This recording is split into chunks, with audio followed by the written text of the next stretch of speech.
Leinier, after 4 rounds going into the first rest day, give us your assessment of your performance and tell us a bit about yesterday's game as well, because that one was pretty wild. Yeah, obviously a big chance for me yesterday, but yeah, other than that, pretty solid, pretty normal. I mean, I had 3 blacks, so I guess it's fine. But yeah, yesterday game was very interesting. It was a pity not to win, because it would have been one of my best games, I think. But that queen to f6 at the end. But yeah, very when complicated. Did you see it? And sorry? That queen to f6 idea at the end, rook to e3 and queen to f6. Did you see it during the analysis? Did you see it? Did the computer show it to you after the game? Yeah, of course. I mean, I saw it after the game, but during the game, I was I was aware of it, but of course, it never really came to my mind to play this rook e3. I mean, I was considering just briefly, because I mean, the main issue was that I had so little time, and you can always lose this position. So I was, once I got down to less than 2 minutes, I was a bit in a panic mode, and just briefly thought about the queen f6, but always with the rook on e1. I mean, not with the rook on e3, so there was always takes, king h7. But yeah, this rook e3 was brilliant, and of course there were many. There were a few other ways to win. Yep. But yeah, it was tough with little time. I think this b takes a4 was brilliant from him, because I was thinking it's just I'm going to mate him, and he cannot do anything. But yeah.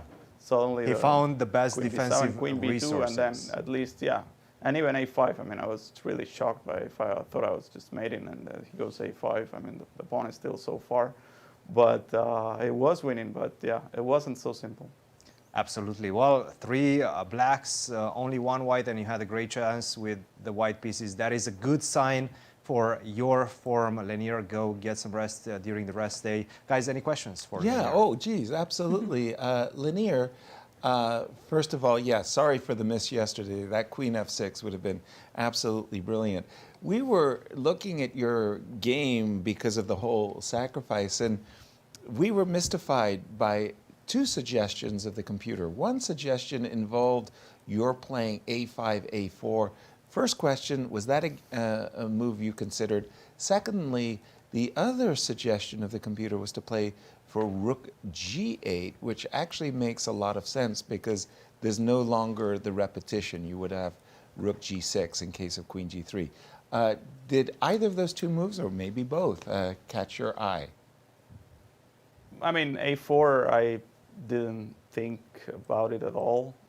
It's just a way too deep for me. I mean, the position, it's already very complex. There are like many options for both sides, and it's hard to tell for humans here what's right and what's not.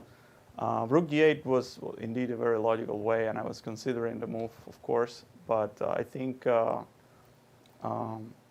instead of queen e7, yeah. No, the moves I was considering here, other than queen e7, were knight b8, because it's very natural, I mean, very human at least, to try to play knight b8, knight d7, but first of all, I wasn't sure if d5, d5, queen g3, and queen takes e5, what was the situation there. I mean, queen g3, king h7, queen takes e5, I have to play probably knight g4, and then, yeah, because if knight d7, there is queen f5 check.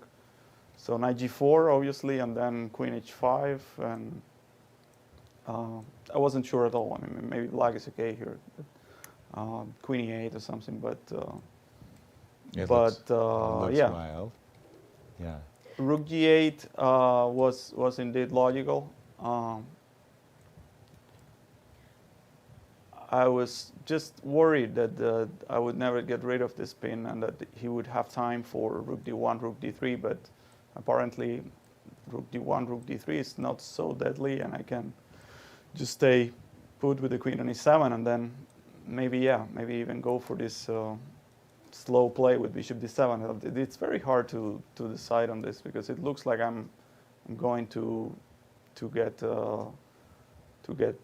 mated here, or that I will lose f6, because once the rook gets to the third rank, there are ideas with queen e2 and then rook f3. But yeah, I guess the point is queen e2, king h7, and then or king f8, and then rook g6.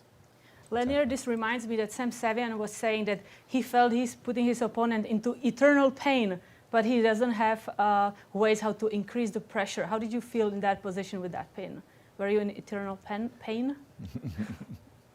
Yes, so that's why I was trying to find ways to solve it, to get rid of the pin, but it turns out that I didn't have to worry about it so much. But yeah, it's a very difficult position for both sides, because white is obviously running some risk as well. I mean, if things go wrong, he's indeed down a piece, but at the same time for black it's also unpleasant, especially if you have to be cool and not worry at all and just put queen on e7 and play like bishop d7, rook a8 and so on. I think, yeah, very hard position to play for both, and I think draw is a logical result after all.